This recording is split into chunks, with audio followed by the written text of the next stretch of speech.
Jumpa lagi di Jarwo TV. Ya, kami kedatangan lagi nih laptop gaming atau laptop high performance yang bodinya cukup tipis dan yang jelas ini ringan. Yang satu ini datang dari Acer dengan penampilan yang justru mengingatkan kami pada seri Swift ya.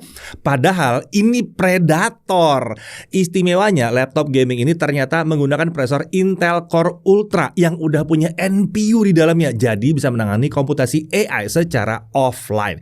Gak cuma itu, GPU tambahannya juga pakai RTX 40 series yang juga punya kemampuan AI yang kencang. Menariknya lagi, laptop gaming ini punya layar 16 inci yang besar dan sudah Kalman verified. Jadi oke banget untuk kalian yang melakukan pekerjaan di content creation. Ya, laptop yang satu ini adalah Acer Predator Triton Neo 16 keluaran 2024.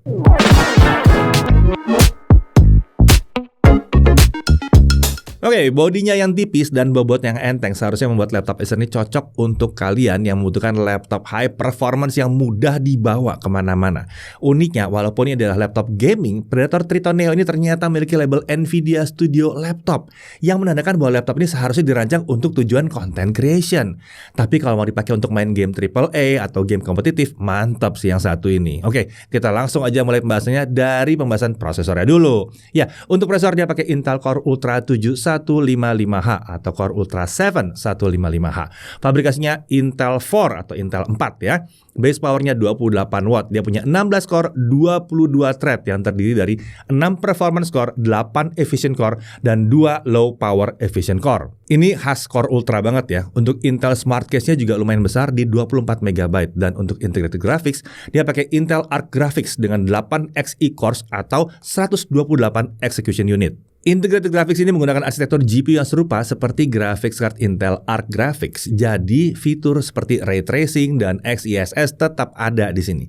Selain itu, IGP ini juga punya kemampuan encode video AV1, jadi bisa dimanfaatkan akselerasinya saat editing video. Untuk memorinya atau RAM-nya dia langsung pakai 32 GB LPDDR5X 6400 MHz langsung dual channel. Ya, laptop ini nggak punya slot SODIMM ya, jadi nggak bisa di-upgrade kapasitasnya. Tapi 32 GB sih udah gede dan kekinian ya. Nah, untuk storage dia pakai 1 TB SSD M.2 NVMe PCIe Gen 4x4. Kalau butuh kapasitas lebih besar, pengguna bisa memasang SSD tambahan di slot M.2 yang kedua. Kemudian ada discrete GPU-nya tentunya ya. Dia pakai NVIDIA GeForce RTX 4060 laptop GPU dengan VRAM 8 GB GDDR6. Untuk nilai maksimum GPU-nya adalah 110 watt. Ini masih sesuai dengan standar dari NVIDIA. Laptop ini dilengkapi dengan fitur NVIDIA Advanced Optimus. Jadi bisa dipilih apakah discrete GPU-nya mau aktif terus atau gantian dengan integrated graphics-nya. Untuk wireless connectivity, dia menggunakan modul killer dari Intel yang mendukung Wi-Fi 6E, Gigabit Wi-Fi, dan Bluetooth versi 5.3. Kapasitas baterainya lumayan besar di 76 Wh. Untuk OS, dia pakai Windows 11. Form factor-nya jelas clamshell atau laptop klasik ya. Materialnya adalah aluminium, kan namanya juga Predator. Aluminium ini. Warnanya ini katanya adalah sparkly silver. Ya, silver lah ya. Untuk desain walaupun datang dari Predator ya, penampilan laptop gaming ini justru mirip seperti Swift X14 yang juga sama-sama keluar di tahun 2024. Tentunya hal tersebut membuat penampilannya jadi terlihat lebih sederhana dan jauh dari kesan yang gaming-gaming banget. Logo Predator di palm rest kanan dan punggung layar pun dibuat lebih kecil di sini. Jadi nggak terlalu kelihatan ornamen gamingnya. Untuk dimensinya panjang 35,5 cm, lebar 24,8 cm, dan ketebalan 2,08 cm. Tergolong tipis ini untuk spesifikasi yang diusung ya. Nah, untuk bobotnya laptopnya aja hanya di 2,05 kg. Ini tergolong ringan untuk sebuah laptop gaming 16 inci. Chargernya 720 gram, ini adalah charger 230 watt, jadi wajar.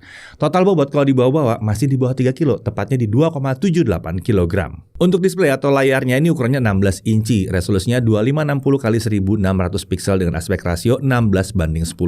Refresh rate-nya 240 Hz, response time-nya 3 millisecond. Tentunya layarnya sudah mendukung teknologi variable refresh rate NVIDIA G-Sync, jadi main game mantep di sini. Panelnya panel IPS. Menurut Acer, tingkat color gamutnya itu ada di 100% DCI-P3.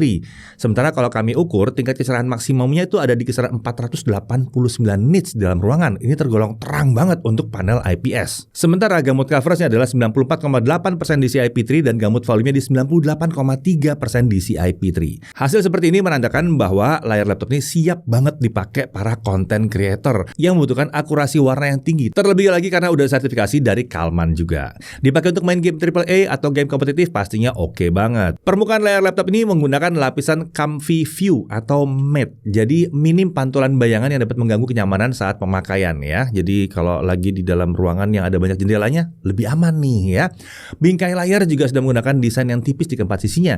Jadi lebih kekinian dan memberikan sensasi tampilan yang nyaris nggak ada tepinya. Bahkan bingkai bagian bawah yang biasanya tebal udah dibuat tipis juga di laptop yang satu ini. Nah, untuk kamera dan mikrofonnya, laptop ini dilengkapi dengan kamera 1080p 30 fps. Yang satu ini sudah mendukung fitur Windows Studio Effect seperti automatic framing, eye contact, dan background blur yang dapat digunakan saat kita melakukan video chat, online meeting, atau lagi streaming bisa juga. Menarik ya, karena kita pakai Intel Core Ultra, fitur-fitur tadi bisa dijalankan di NPU, jadi tidak membebani CPU maupun GPU-nya. Laptop ini juga dilengkapi dengan 3 mikrofon beamforming dengan teknologi Acer Purified Voice 2.0, jadi mampu meredam kebisikan dengan baik. Untuk kualitasnya, kamera laptop ini udah tergolong cukup oke, walaupun masih terasa agak sedikit kurang detail aja untuk sensor 1080p. Mikrofonnya juga mampu menangkap suara kami dengan jelas, bahkan saat suasananya di sekitar kami itu bising sekali ya. Sementara untuk noise cancellation-nya, seperti laptop Acer lainnya, suara bising di sekitar kami itu bisa dihilangkan dengan baik tanpa mengganggu suara kami.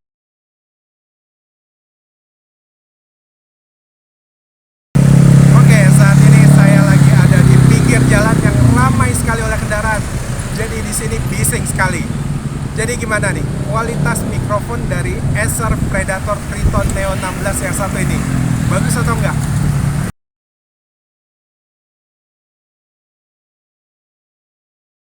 Oke, saat ini saya lagi ada di pinggir jalan yang ramai sekali oleh kendaraan. Jadi di sini bising sekali. Jadi gimana nih kualitas mikrofon dari Acer Predator Triton Neo 16 yang satu ini? Bagus atau enggak? Ya, saat ini saya lagi ada di studio Jagat Review untuk menguji kemampuan kamera dan mikrofon yang ada di laptop gaming Acer Predator Triton Neo 16.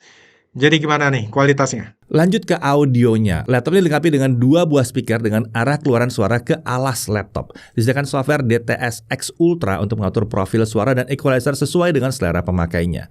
Suara yang dihasilkan speaker ini terasa lumayan lantang, walaupun sebenarnya kami mengharapkan dia bisa sedikit lebih kencang lagi nih ya.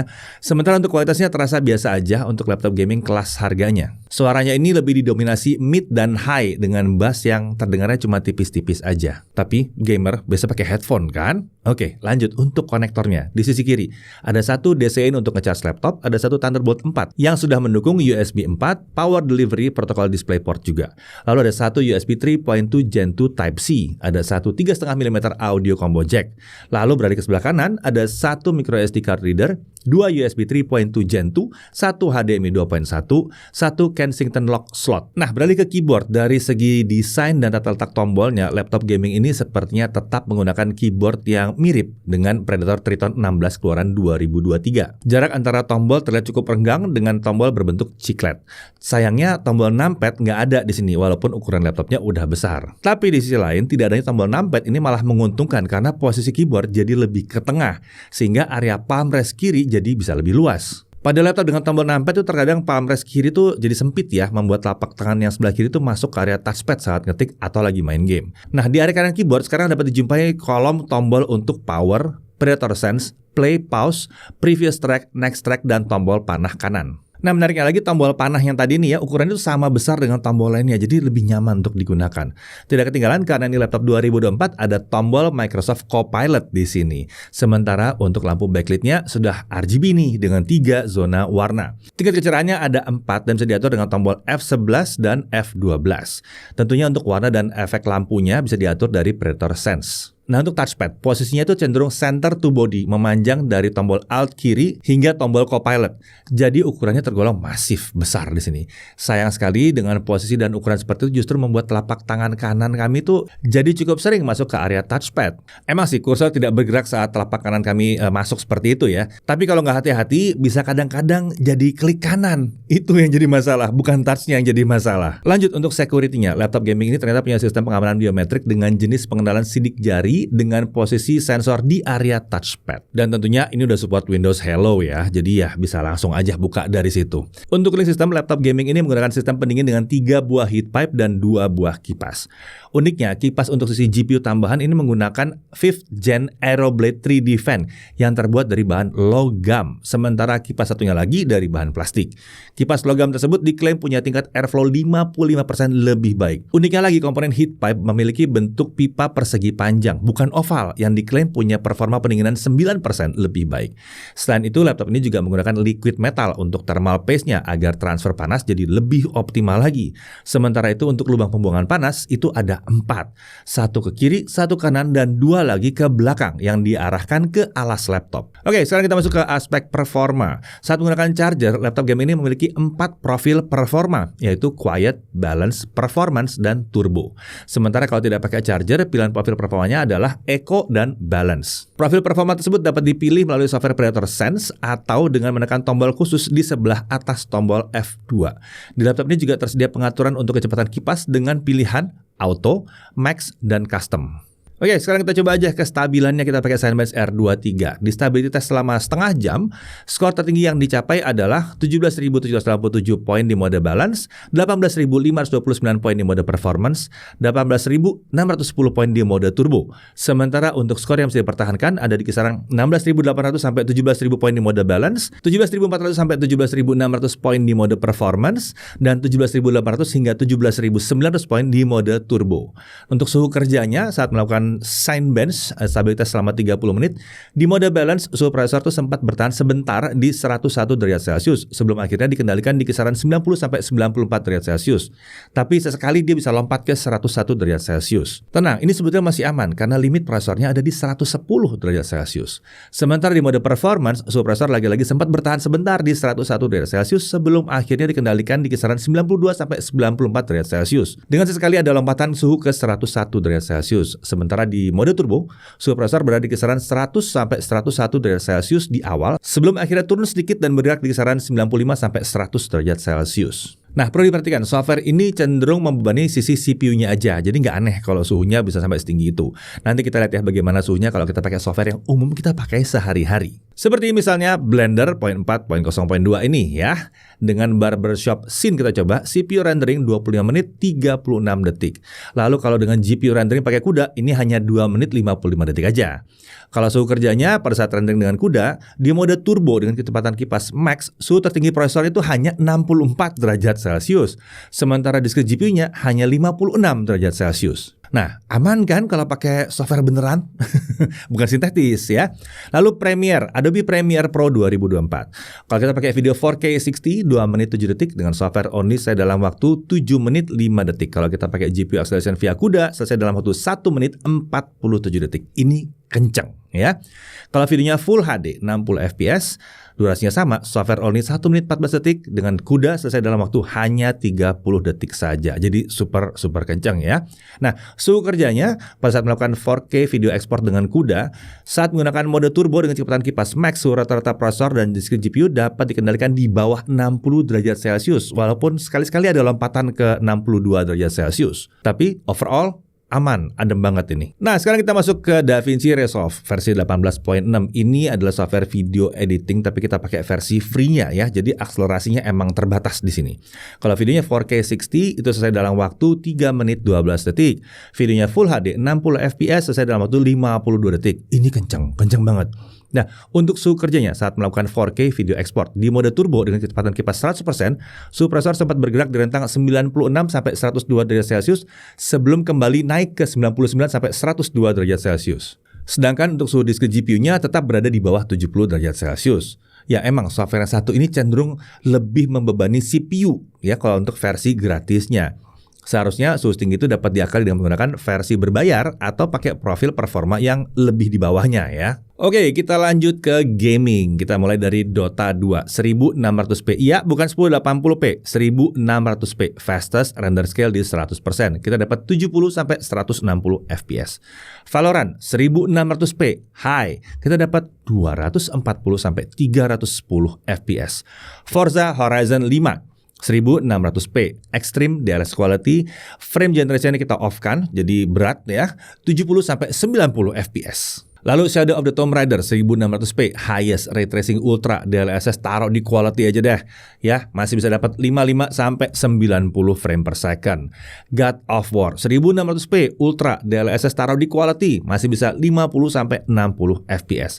Hogwarts Legacy 1600p ultra ray tracingnya off, DLSS di quality, frame generation juga di off. Kita masih bisa dapat 55-75 fps. Lalu Cyberpunk 2077 1600p ultra ray tracing off, DLSS di quality, frame generation kita masih taruh di off, masih bisa dapat 40-55 fps.